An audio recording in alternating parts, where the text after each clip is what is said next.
الرحمن الرحیم. به نام آن که نام او مبین است، نهان سیرش الف بالا میم است. به نام آن که ملکش به زوال است، به وصفش نطق صاحب عقل لال است. محمد بر همه عالم رسول است، رسول و سرور و صاحب قبول است. هنوز آدم میان آب و گل بود، که او شاه جهان و جان و دل بود. السلام علیکم و رحمت الله و برکاته. بیننده عزیز، موضوعی که امروز به سمع شما میرسانیم ثواب صدقه جاریه در اعمال زندگی انسان است. برادران مهربان، زندگی انسان یک مجرای پرتلاطم است که رسول الله صلی الله علیه و سلم در این معنی بیان میکنند. با روایت عبدالله ابن عباس شاه مفسرین، صدقه این غضب خدا را دور میگرداند، وسیله رحم عمر انسان را زیاد میکند و کارهای نیک مشکلات انسان را رها میکند. هر انسانی که در زندگی خداوند برای او مال داده است و اختیار به خود مال دارد و برای به دست آوردن دلهای مردم از این مالش در راه خدا خیر میکند، این عمل است که تا روز قیامت در نامه اعمال او ثواب نوشته می شود. بیننده عزیز، ما خوب بدانیم که مال و ثروتی که خداوند ذوالجلال برای انسانیت عطا کرده است، این امانت الله است. خداوند برای انسان مال و ثروت عطا میکند و از انسان امانتداری را طلب میکند. مالدار اجازه ندارد که از دیدگاه دین مبین اسلام بگوید که این مال خودم است و توسط علم و دانش او را به دست آوردم، زیرا صاحب علم و دانش و تفکر الله ذوالجلال است.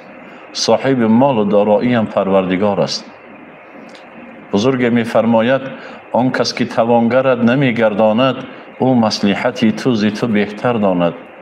او پروردگاری که دلهای ما آگاه است، از رفتار ما آگاه است و نفری را توانگر نمیگرداند، مالدار نمیگرداند. الله از قلب او آگاه است. اما خداوند نفری را که مال داده است و او به این مالش عبادت میکند و دل مردم به دست می آورد، عمل صالح انجام میدهد، این امانتداری الهی را به جا آورده است. پس هر نفری که از مال داده پروردگار ذوالجلال برای بهبودی این مردم صرف میکند، عمل صالح انجام میدهد، این عمل او هم در این دنیا برای او اجر است و هم در آخرت نور.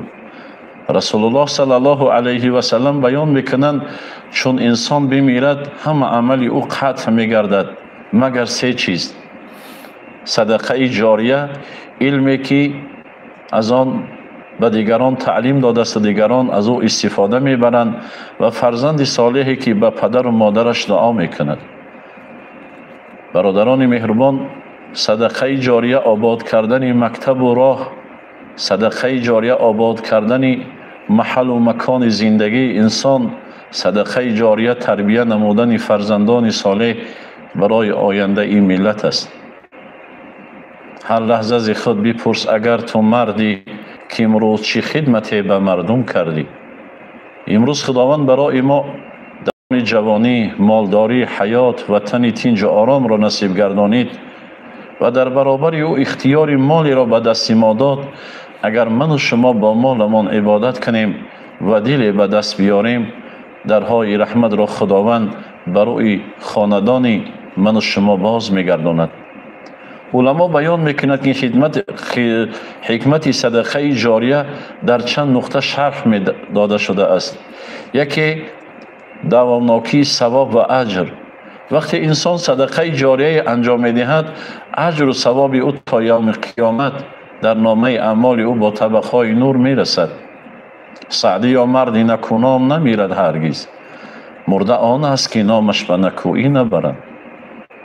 دوم، تأثیر مثبت به جامعه. وقتی انسان از مال داده پروردگار ملک و مکانی را آباد میکند، تأثیرش را برای آبادی دیارش میرساند، آبادی ملتش میرساند، نام او در ورطه زبان مردم به نیکویی یاد می شود و مردم از این عمل صالحش در حقش دعا می کنند. هر کجا پرواز دارد به دل از دست دعا. وقتی دل بنده مومن را به دست آوردی، خداوند ذوالجلال رحمتش را برایت نثار می گرداند. نصیحت الملوک از روزگار مرد همه نشستگان حیران شدند. بعد لحظه چند گفت ای کاش که دور می بود و لحظه چند گفت ای کاش که سالی می بود، پوره می بود. حیران شدند، با هم می گفتند که این پدر ما در این لحظه ها چی مجرای زندگی را، چی سرگذشتی را به یاد آورد. بعد لحظه چند پدر با یاد آمد، از او پرسان شدند که سه کلام را گفتی. با چشمان اشکبار می گفت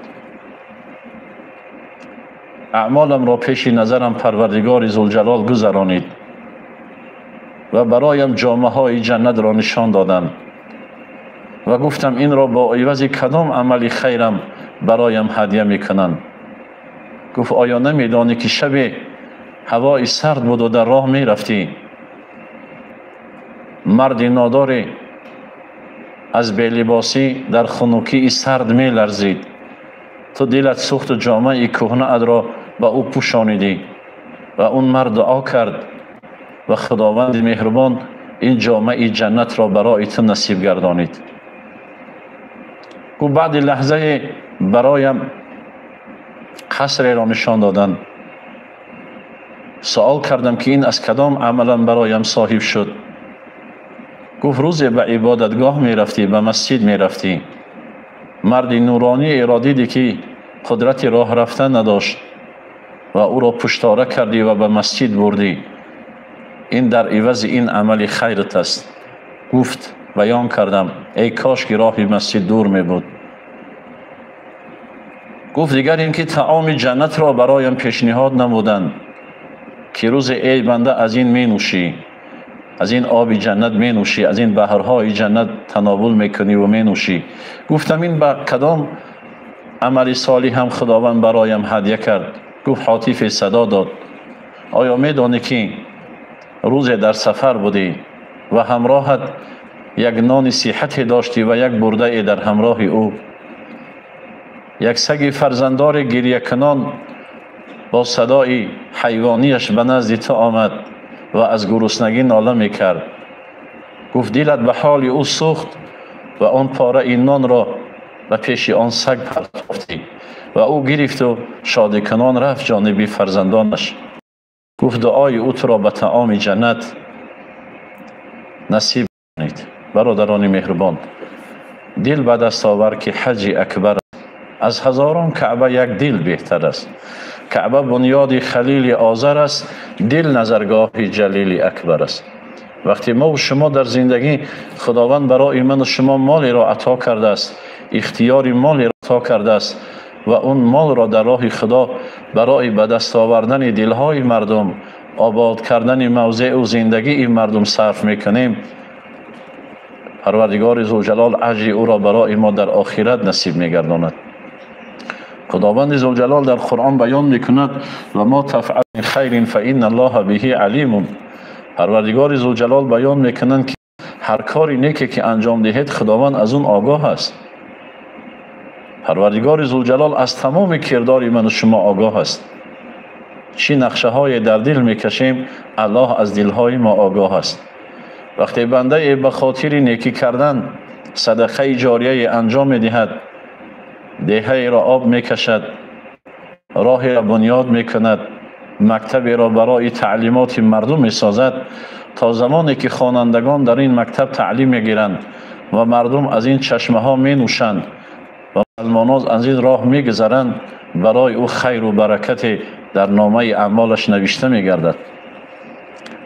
برادران مهربان، آیا میدانید که حضرت عثمان ابن عفان دارای سهمیه بانکی است؟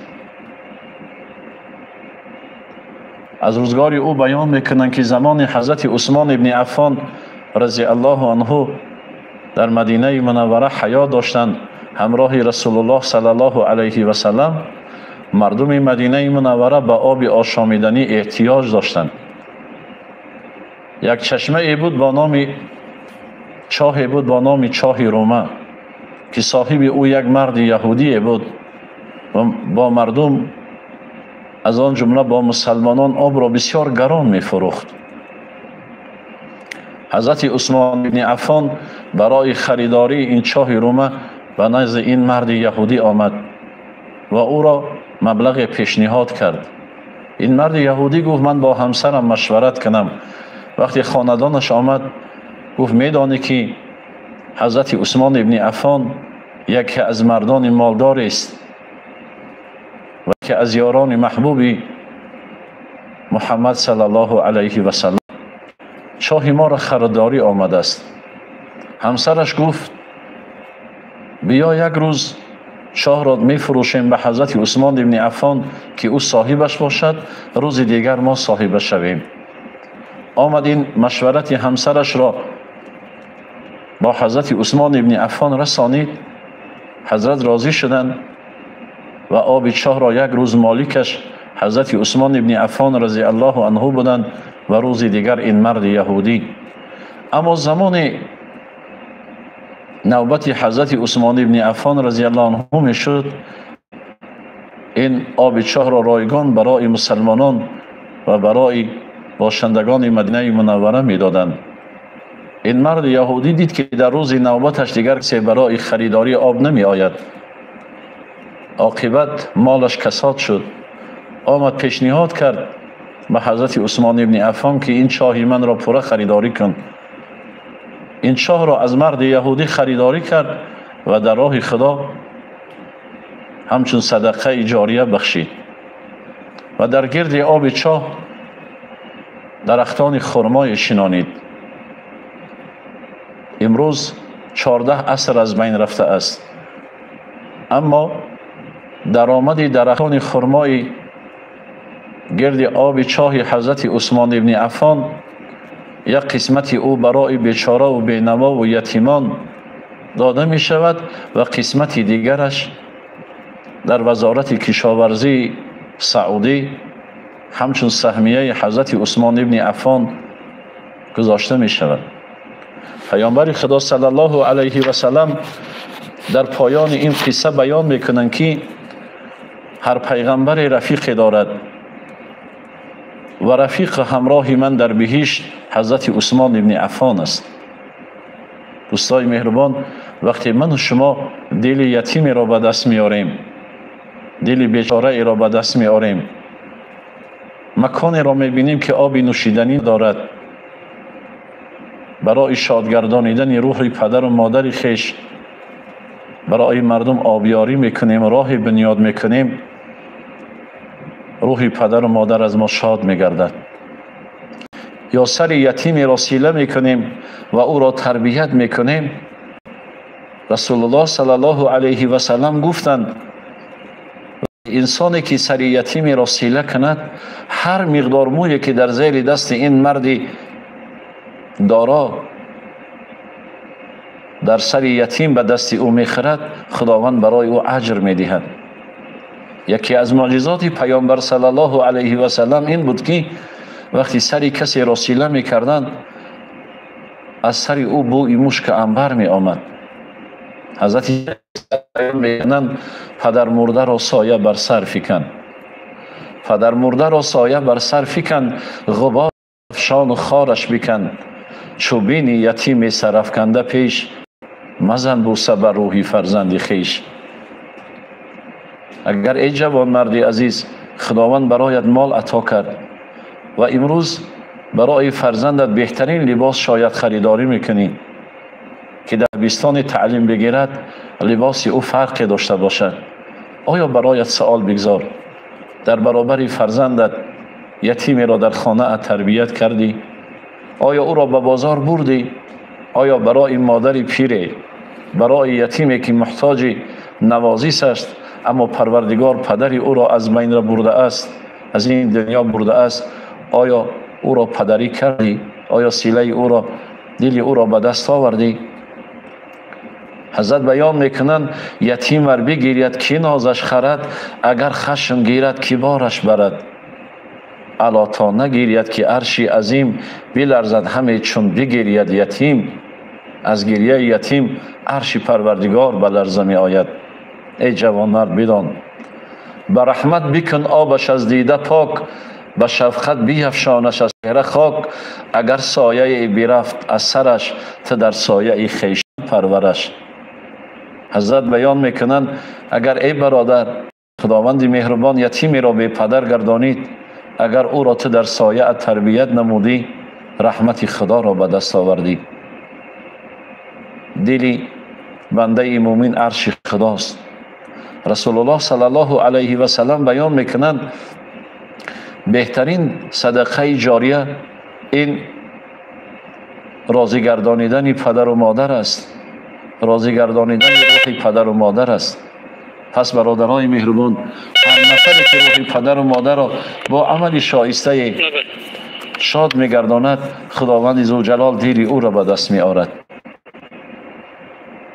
یک مرد نورانی مسجد می آمدند. فرزند زیبایی داشت که هر روز پدرش را با لباسهای تازه با یک چهره بالیده به در مسجد می آورد و روزی از من خواهش کرد چی می شود که این پدرم را بگویی برایم یک کف دعای بدهد. من از این مرد خواهش کردم پدر جان، فرزندت برای تو قدر خدمت میکند، برای او یک کف دعا بده. پدر گفت فرزندم دل من را به دست نآورده است، نقطه دعا را به دست نآورده است که من برای او دعا بدهم. روز این جوانمرد یکی به اختیار زنگ زد و گفت پدرم بیمار شده است که در خانه گریه دارد، تا آمدن من به سراغ پدرم بروید. وقتی ما خانه پدر او آمدیم، بالای کد نشسته است، دوستانش در اطرافش آب دیده می ریزاند. از او پرسان شدم پدر جان بیمار شدی یا کسی تو را آزار داد؟ تو نوری مسجد هستی. در این اثنا گفت من را نداده است، بیمارم نشدم. امروز همون نقطه دعا را که در قلب من بود فرزندم به دست آورد. من گفتم فرزندت آیا برای چیزی هدیه کرد؟ آیا مالی برای داد؟ گفت نه. لحظه چند فرزندش رسیده آمد نزد پدر آمد، دستان او را بوسه کرد و سراسیمه‌وار گفت پدر جان چرا گریه میکنی؟ چی کم بودی در روزگار داری؟ آیا بیمار شدی که طبیب دعوت کنم؟ پدر میگریست از شادی و میگفت امشب دلی من به دست آوردی. این جوان گفت من کاری نکردم. پدر گفت خوب فکر کن. جوان گفت بعد نماز صبح و سوی کارگاه هم روانه بودم.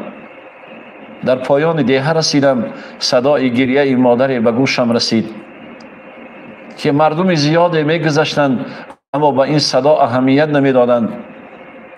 گفت من ماشینم را منع کردم، جانب این صدا دوان شدم، دیدم که مادری جوان در لب دریاچه نشسته است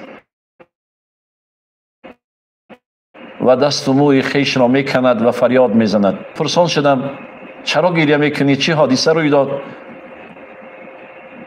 گفت زمان گرفتن آب آمدم، طفلکی من در آب غرق شد، من نمیتونم که او را نجات بدهم، کسی به دادم نمیرسد. گفت من با لباسهای کاری زیبایم داخل آب پریدم و طفل او را از مرگ نجات دادم و در کنارش نهادم. پدر گریه کنان گفت بچه جانم، برای من در زمان پیری مالی تو لازم نیست، برای من مرکبی تو لازم نیست، برای من در زمان پیری همین لازم است که یک نفر غمزده، یک یتیم، یک بیوزن در من را بکوبد و بگوید رحمت به آن فرزندی که تربیت کردی. من همین را میخواستم. امروز دل من را به دست آوردی، امروز دل من را کفانیدی. امروز من با پروردگارم گفتم که پروردگارا فرزند من را خار نکن، پروردگارا فرزند من را خدمتگزار مردمش بگردان. زیرا این مادر با چشمان اشکالود و فرزند لایالود در خانه من آمد و از من منتداری میکرد که رحمت به آن فرزندی که تربیت کرد و امروز فرزند من را از مرگ نجات داد. برادران، خداوند مهربان وقتی برای انسان نعمتی را عطا میکند، آثار نعمت را در عبادت انسان میبیند. اسلام نه فقط صوم و صلات است، علم است و نظام است و حیات است. برادرای مهربان، اسلام فقط وظیفش نماز خواندن و عبادت مسجد رفتن نیست، دل به دست آوردن است. خداوند اختیار ما را به دست انداخت. وقتی راهی میکنیم، وقتی مکتبی بنیاد میکنیم، وقتی یتیمی را نوازش میکنیم، وقتی مادری غمزده را دلش را به دست میاریم، وقتی ملک را آب میکشیم، بدان که تا روز یوم قیامت این نعمت در نامه اعمالت نوشته میشود. خوشا به حال پدری که خداوند برای فرزند نیکو میدهد. خوشا به حال کسی که خداوند برای او در زندگی مال عطا کرده است و به این مالش عبادت میکند، به این مالش راه میسازد، به این مالش مکتب و مدرسه میسازد. امروز این دستاورد صدقه جاریه پیشوای ملت را ببین. وقتی وارد این دانشکده اسلامی میشوی، این از بحر یک قطره است، یک گوشه جنت را در نمایش است. وقتی داخل او وارد میشوی، در تالار او به درس آغاز میکنی، یک رحمت خدا را حس میکنی که این عالی ترین صدقه جاری است. کسان را میبینیم در زندگی که راه بنیاد میکنند، یا آب را کشیدن، یا مکتب و مکانی را ساختند، لذت ایمانشان در آن است که این نعمتی که خداوند برایشان داد و در راه خدا صرف کردند و میبینند، راحت میکنند. پس برادر عزیز، صدقه جاریه خودنمایی نیست، خود تعریف کردن نیست، منت کردن نیست، در راه خدا انجام دادن است. رسول الله صلی الله علیه و سلم بیان میکنند وقتی امتی من دل کسی را به دست می آورد، صدقه جاریه انجام می دهد، مالی جدا کرده اش برای صدقه جاریه به دست نفری مستحق نرسیده به دست الله می رسد. وقتی ما و شما نیت میکنیم یک کاری آبادی را، حالی در قلب ما نیتش آمده است خالص به خاطر پروردگار، الله ذوالجلال الکی در نامه اعمال ما و شما ثواب را نوشته میکند، زیرا نیت ما به سوی خیر است. پس برادر، کوشش کنیم در دنیا عملی صالح انجام دهیم. قرآن بیان میکند استعیذ بالله فمن یعمل مثقال ذره خیر یره. کسی که یک ذره کار خیر را برای ملتش، برای سرزمینش، برای وطنش، برای دیارش انجام میدهد، پروردگار ذوالجلال از این عمل شایسته این بنده، از این کردار این بنده برای او جنت عطا میکند. به قدر هر یک دانه ذره چرین عمل خیرش خداوند برای او در جنت قصر بنا میکند. پس فرزندان را خوب تربیت کنیم، فرزندان را اخلاق و آموزیم که بهترین صدقه جاریه پدر و مادر این فرزند صالح است، برای جامعه تربیت کردن است، فرزند را علم آموختن است. وقتی ما و شما از پروردگار ذوالجلال فرزند میخواهیم، از خداوند در برابرش میخواهیم که خداوند فرزندمان را اهل ادب و اهل توفیق بگرداند. مولانا در مثنوی قصه دو دوست را بیان میکند که از روزگار مرد بی فرزند حکایت میکند. مولانا میگویند دو مرد یک زمان دوست بودند، دو قالب در تگ یک پوست بودند. مولانا حکایت میکند که دو جوان با هم دوست و برادر بودند، یک جا کار و زندگی و فعالیت داشتند. یکی از قسمتی دار و مدار به آه و ناله طفل بود زاری. الحمدلله خداوند مهربان همین دو دوست، یکی او را فرزند داده بود و دیگر او در آرزوی فرزند بود. با هم سودا و سود و شادی ای بود، زی ذوق مال و زر آبادی ای بود. یک جا تجارت و سودا و روزگار داشتند. پس در مثنوی حکایت میکنه که فقط از قسمتی دار و مدار یکی یاران به طفل بود و زاری، یکی را سرنوشت ملکی دیگر شد، دیگر محتاج طفل اینجا بسر شد. خداوند ذوالجلال این مردی را که فرزند داده بود سرنوشتش تغییر یافت. وقتی فرزندانش بزرگ شدند، پدر را از دهات به ملک‌های آبادی آوردند و این مرد بی فرزند در دهه باقی ماند. گذشت از این میان چندین ماه و سال که یاران پیر شدند در صورت و مال. خداوند ذوالجلال این دو دوست یکی را سرنوشتش را دیگر کرد و عمرشان به پیری رسید، مویهایشان سفید شد. و یک روز خدا آن یار دیرین به یاد آورد باز دوران شیرین. این مرد فرزندان را روزی به پیشش کاسه ای طعامی گذاشتند. فرزندانش یک آهی سرد کشید. فرزندان گفتند پدر جان در زندگی چی کمبودی داری که اینقدر آهی سرد کشیدی؟ این مرد فرزندار گفت من در زمان جوانی هم یک دوست داشتم و همراه این طعام را می‌خوردیم و برای من لذت بود. زمان شما این کاسه ای طعام را به نزد من آوردید، من یاد دوستم به یادم آمد. پس فرزندان گفتند پدر جان می‌خواهی دیدار دوستت را ببینی؟ گفت کی نمی‌خواهد دیدار دوستش را ببیند؟ فرزندان راهگیری آماده کردند، یک سواری برای پدر آماده کردند و پدر را روان کردند جانب خانه ای دوست. زمان این مرد به در خانه ای دوستش آمد، در خانه ای دوست را کوفت. یک جوان در او را باز کرد. مولانا حکایت میکنند به یک روز خدا آن یار دیرین به یاد آورد باز دوران شیرین. رفیقی کهنهش آمش به یادش به دست عصا گرفت آمد سراغش. رسید بر زحمت و عزم زیاده به درگاهی رفیق پای پیاده. بیزد با نوگی عصا درگاهی دوست کشاد دروازه را یک نورستی چوست. یک جوان زیبا در خانه ای رفیق بی فرزندش را کشاد. سلامش داد گفتا موی سفید کو، رفیق کهنه پر از امید کو. گفت ای جوان صاحب خانه کجاست؟ این رفیقی که در زندگی با او زندگی و حیات داشتیم. جوان بر کلبه زار ایما کرد، هدایت سوی پیری بینوا کرد. این جوان کلبه ویرانه ای که پدرش در او خواب بود به او ایما کرد. گفت صاحب خانه داخل این کلبه خواب است. مردی که از شهر آمده بود به زیارت دوستش وارد خانه شد و دید دوستش بیمار است. او را به آغوش گرفتند و در فراق همدیگر گریستند. از دوستش پرسید این جوانی که دروازه من را کشاد این کی است در خانه؟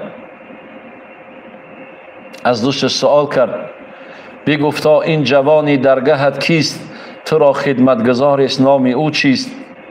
بخندید موی سفید با حال زاره، شنو این قصه را ای دوست باره. این مرد بیمار خنده شیرین کرد و گفت میخواهی قصه این فرزندم را بشنوی؟ گفت بله میخواهم. مرد بیمار گفت هر نفری که این دهه ما مهمان میشد من گریه کنان به نزد او میرفتم و از او التجا میکردم که اگر طبیب هستی برایم دوا بده، اگر عالم هستی برایم دعا بده تا خداوند برایم فرزند عطا کند که نامم از زندگی گم نشود. گفت روز یک مرد عالم مهمان دهه ما شد، به نزد او رفتم و از او سوالی به فرزندی کردم. برایم گفت دربار خدا به حساب است، از بین مردم بیرون برو و زیر یک بلندی را اختیار کن، 40 روز با خودت آب نوشاکی ببر و زیر درختی را برایت سایبان بگیر و پیش پروردگار دعا کن، دربار خدا بی نیاز است برایت فرزند عطا میکند. گفت من سخن این عالم را قبول کردم، با خودم آب گرفتم، زیر بلندی بر آمدم، سایه درخت نشستم، 40 روز پیش خدا ناله کردم، پروردگار ذوالجلال همین فرزند برایم نصیب گردانید. وقتی این دوستی که سراغ برادرش آمده بود این حادثات زندگی را دید، گفت برادرم دیگر من غمی تو را در زندگی نمیخورم، زیرا خداوند برای جگربند عطا کرد. با هم خداحافظی کردند. زمان بیرون شدن از در خانه ای دوستش این جوان از پدرش اجازه خواست که من دوستی تو را گسیل میکنم. دوستی پدرش را تا نزد دروازه برد.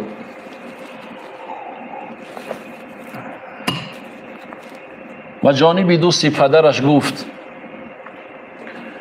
بگفتا بشنیدم نقد پدر را، همه آن قصه به سوز و زر را.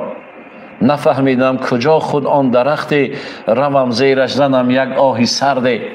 این جوانه گفت: من از پشت در قصه پدرم را شنیدم، اما نمیدانم که پدرم زیر کدام درخت رفت دعا کرد تا منم بروم زیر درخت دعا کنم. شد حیران موی سفید زین حال خواهش او، بپرسید این ثواب از نالش او. حیران شد. گفت: ای جوان، خداوند برایت پدر داد، شکر کن. برایت مادر داد، شکر کن.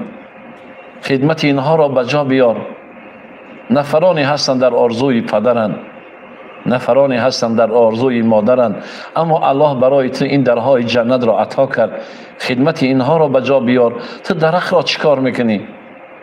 گفت: من قصه را شنیدم، اما میخواهم مکانی که دعای پدرم اجابت شد به اون مکان بروم و پیش پروردگار دعای کنم تا دعایم اجابت شود. این دوستی پدر گفت: چی میخواهی از پروردگار که زیر درخت رفته دعا میکنی؟ برایم بگو، من از پدرت رفته سراغه درخت را میپرسم. جوان جانب پدرش گفت: دعای من از پروردگار این است، خدا گیرد به زودی این پدر را، زیدوشم این بلای درد سر را.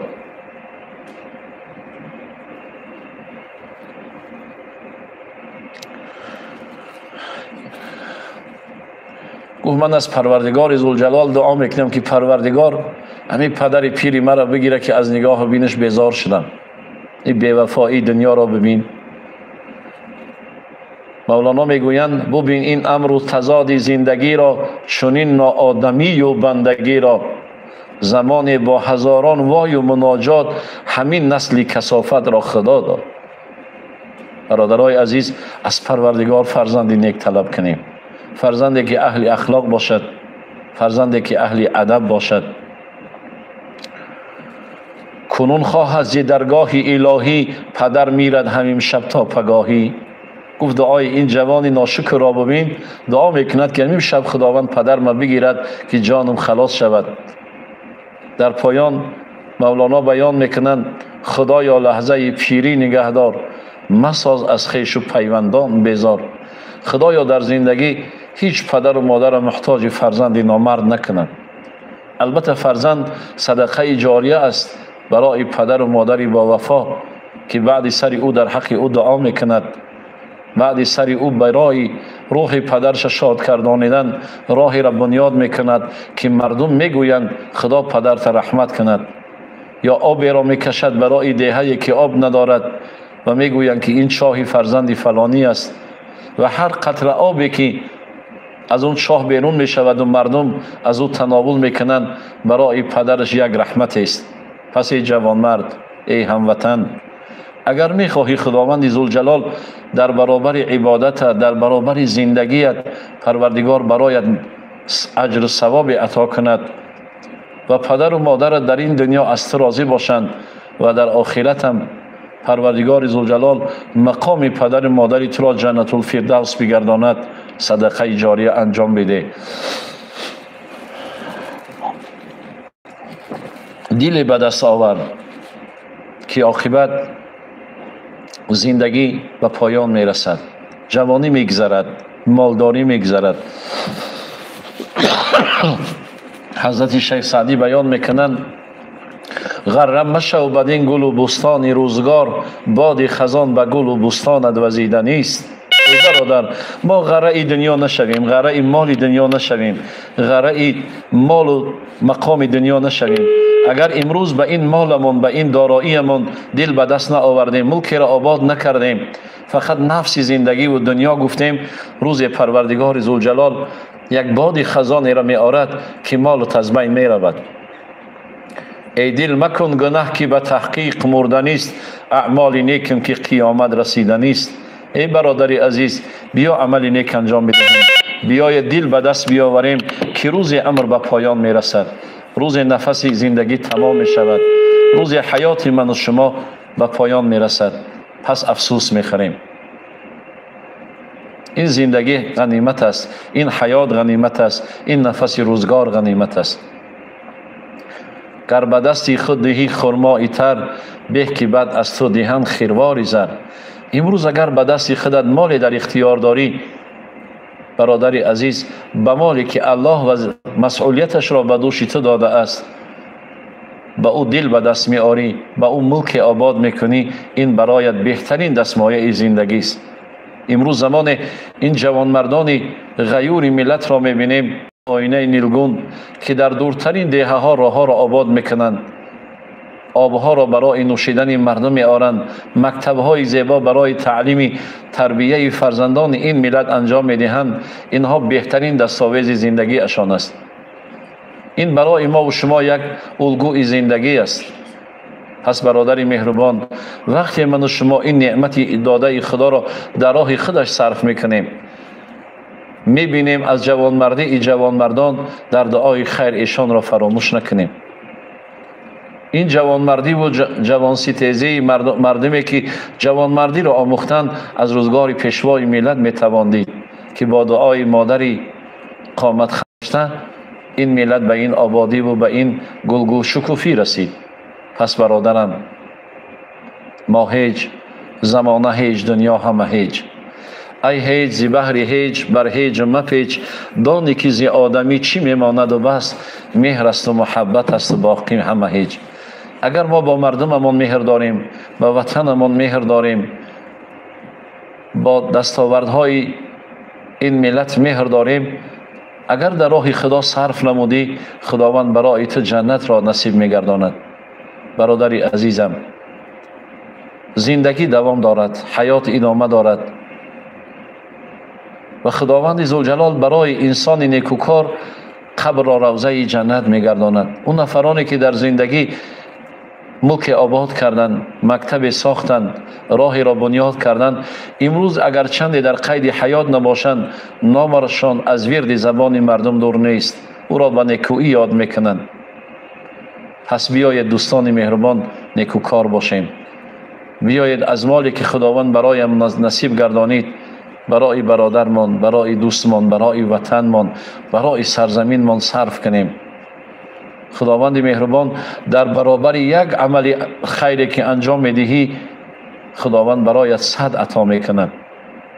وقتی امروز و این مالت عبادت کردی و در عبادت لذت پیدا کردی، خداوند رحمتش را بالایت میارد.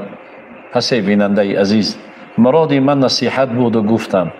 مراد ما نصیحت کردن است، بگو از دل برآمدن و در دل مردم رسیدن است. هدف از این گفتارهایی که بیان داشتم، عمل صالح انجام دادن است، زندگی را خوب به راه ماندن است و نیکویی برای خلق خدا کردن است. زندگی دنیا برادری عزیز مثل این نفر است که مال دارد و تمام مالش را، داراییش را در کار پنهان میکند، مثل همون است. پس آماده باشید. سلام علیکم. مرحبا برادری عزیز. صدقه جاریه بهتر از دیگر صدقه ها؟ البته بهتر است. صدقه جاریه، این همه صدقه ها به درگاه خدا قبول است، اما انسانی که صدقه جاریه انجام میدهد در برابر صدقاتی که انسان او را به نام انجام میدهد، این صدقه جاریه را به دل انجام میدهد، پروردگار رحمتش بالایش میارد. مرحبا. آیا میشود ثواب صدقه جاریه را به والدین بخشید؟ بله میشود. صدقه جاریه وقتی به نام پدرت شاه بنیاد میکنی، راه بنیاد میکنی، این بهترین دستاویز فرزند صالح برای پدرش است، برای این طبق نور است که به روح پدرت میرسد، روح پدرت شاد میشود. رسول الله صلی الله علیه و سلم بیان میکنند در شب معراج، زمان همراه برادرم جبرائیل علیه السلام از گلستان جنت گذر کردیم و دیدیم که بعضی روحان لباسهای زیبا و پروازی بلند دارند. از برادرم پرسیدم این روح‌های کیها هستند؟ گفت اینا نفرانی هستند که در دنیا فرزند صالح دارند و برایشان خیر میکنند، صدقه جاریه انجام میدهند. و بعضی روح‌ها را دیدیم بسیار پژمرده اند. گفت اینها نفرانی هستند که فرزندانشان اینها را فراموش کردند. عزیز، هیچ وقت پدر و مادرمان را فراموش نکنیم. اگر یکی از آنها در عالم خاک است، برای شادگردانیدن روح پدر و مادرمان دلی را به دست بیاریم، قلبی غمزده ای را شاد کنیم، روح دوستش را بالیده بگردانیم، صله رحم خویش تباری او را قدردانی کنیم و سراغ کنیم، روح پدر و مادر از ما شاد می شود. جوان هر روز پنجشنبه به زیارت قبر مادرش می رفت و چند روز به قبر او نرفت و شب مادرش را در خواب دید که گفت بچه جانم چرا به زیارت من دیگر نآمدی، به خبرگیری من نآمدی؟ مادر گفت ای جوان، هزاران نفر به راه قبرستان میگذرند، اما دوستای مهربان، روح پدر و مادر را با عمل صالح شاد بگردانیم، با دعا شاد بگردانیم. رسول الله صلی الله علیه و سلم بیان میکنه پدر و مادر در عالم قبر و مانند بیماری که در بیمارخانه هست به همون منزلتند. اگر یک نفر در بیمارخانه محتاج دیدار دوست است، محتاج دیدار فرزند است، اگر او چیزی تناول نکند اما دیدار قلبی او را شاد میگرداند، روح او را بالیده میگرداند. وقتی من و شما هم به زیارت قبر پدر میرویم و زیارت قبر مادر میروی برادر، بدان که روح پدر و مادرت از شاد است. کوشش کنیم در زندگی برای شادگردانیدن روح پدر و مادر اگر چندی نباشد یک سهم خیش را در زندگی بگذاریم، یک نهالی را در باغ زندگی بشنانیم،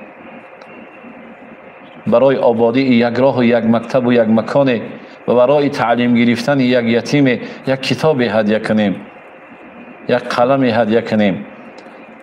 این برای من و شما بهترین دستاویز برای شادگردانیدن روح پدر و مادر است. لبی. السلام علیکم و رحمت الله. علیکم السلام و رحمت. حضرت داماد خوبه سوزه پیجن حضرت. سلامت باشه. حضرت یک سوال داشتیم. مرحبا. همین از قرآن و سنت صدقه جاریه چی اجر و پاداش داره؟ اجر و پاداش صدقه جاریه رو الله میداند. خداوند ذوالجلال به یک صدقه جاریه به یک خداوند ذوالجلال 700 ثواب می نویسد. یک صدقه جاریه انجام دادن، هر کسی از او راه میگذرد، هر کسی از او چاه آب می نوشد و هر کسی رحمت میگوید برای پدر و مادرت، آیا این اجر نیست که مردم تو را میشناسند با دست خیرت؟ رسول الله صلی الله علیه و سلم بیان میکنند انسان سخی قریب من الله و قریب من الجنه و قریب من الناس و بعید من النار. انسان های سخی و انسان های که صدقه جاریه میدهند با الله نزدیکند، با مردم نزدیکند، با جنت نزدیکند و از آتش دوزخ دورند. لبی. سلام علیکم. علیکم السلام. حضرت سوال داشته. بیا دادری عزیز. والله همین شخص و اهل و عیال خود کند درست است یا نه؟ سلامت باشی برادر جان. این نفقه اهل و عیال به دوش هر یک پدر فرض است که زن و فرزندت اهل و عیالت نفقهش تأمین نمایی. اما صدقه جاریه این برای نفران مستحق است که اونها محتاج هستند، محتاج آبند، محتاج راهند، محتاج مکتبند، محتاج دفتر و کتابند. برای اینها که مستحق هستند ثواب زیادتری دارد. اما ما نفقه زن و فرزند و نفقه خاندانمان به دوش ما هست که از وجه حلال برای اونها بیاریم و اونها را تربیت اخلاقی کنیم، لقمه هاشان را پاک بگردانیم که تا در آینده به لقمه پاک به وی برسند. پیامبر خدا صلی الله علیه و سلم بیان میکنند که انسان های بخیل از جنت دور هستند، از مردم هم دور هستند، از خدا هم دور هستند، اما با جهنم نزدیکند. کوشش کنیم برادرای عزیز در دنیا از جمله بخیلان نباشیم. همه روز روزه بودند، همه شب نماز کردند، شب جمعه ها نخفتند، به خدای راز گفتند. دو لب از برای لبیک و وظیفه باز کردند، به خدا که هیچ یکی را ثمر آنقدر نباشد که برای ناامید دری بسته باز کردند. برادر جان، اگر ما حج می رویم برای خودمان می رویم، اگر نماز می خوانیم برای خودمان می خوانیم، لیکن اگر دل به دست می آوریم، اگر دل غمزده ای را به دست می آوریم، اگر یتیمی را نوازش می کنیم، این عرش خدا را به دست می آوریم، زیرا رحمت خدا در خاندان اوست. رسول الله صلی الله علیه و سلم بیان میکنند که روز خداوند ذوالجلال به حضرت موسی کلیم الله گفت: ای کلیم من، چرا من بیمار شدم و تو به عیادتم نآمدی؟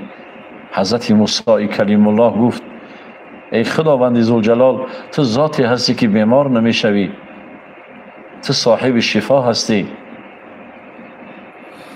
گفت اگر فلان بنده ایمان بیمار شد، اگر سراغش می رفتی و دل او را به دست می آوردی، رازگی ایمان را به دست می آوردی. یا فلان بنده ایمان که من او را یتیم گردانیدم، اگر سر او را سیله می کردی و دل غمزده او را شاد می گردانیدی، رازگی ایمان را به دست می آوردی. پس بیا ای دوست عزیز، دل به دست بیاریم، قلب غمزده ای را شاد کنیم. مشکلات نفری که در زندگی راهگم است، او را راه اندازی کنیم، برای ما بهترین عبادت است. و السلام علیکم و رحمت الله و برکاته.